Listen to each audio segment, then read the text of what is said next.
SNIPEROPM pangkat jenderal dipecundangi, tak lihai bersembunyi, tertembak mati, diberondong peluru. Setinggi apapun pangkat yang melekat di organisasi Papua Merdeka (OPM), rupanya tak menjamin tingginya kemampuan mereka. Apalagi sudah berhadapan dengan aparat TNI dan Polri, yang sudah menjalani hari-hari latihan bak neraka. Seperti beberapa waktu lalu, seorang sniper OPM berpangkat Brigadir Jenderal ditembak mati oleh aparat. Aparat TNI dan Polri yang tergabung dalam Satgas Damai Cartens berhasil melumpuhkan berpangkat Brigadir Jenderal Brigjen dari kelompok kriminal bersenjata KKB Papua, sebutan OPM dulu. Sang jenderal ahli sniper itu bernama lengkap Iteminus Luki Murib. Luki Murib, pentolan KKB Papua yang mahir menembak dari jarak jauh, sniper tewas diberondong peluru oleh anggota Satgas Penanganan Hukum Damai Cartens, Sabtu tanggal 23 April tahun 2022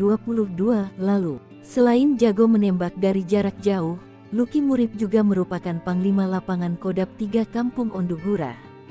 Seorang anggota KKB lainnya yang ikut tewas adalah Badaki Kogoya. Terungkap bahwa Iteminus Luki Murib ternyata merupakan sniper KKB di Papua Barat.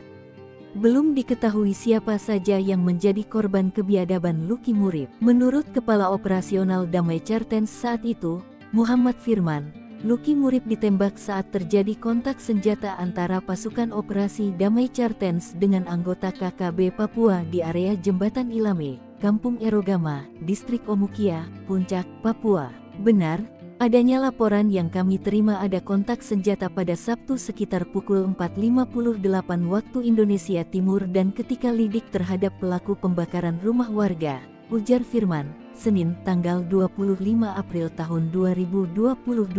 Saat itu kata dia, Luki Murib dan anggota KKB lainnya hendak menembak anggota. Disitulah terjadi baku tembak antara kelompok teroris dengan anggota Satgas Cartens. Luki Murib dan Badaki sempat menyerang, dari situlah terjadi kontak. Kini, dua KKB tersebut telah dimakamkan secara tradisional, pungkasnya.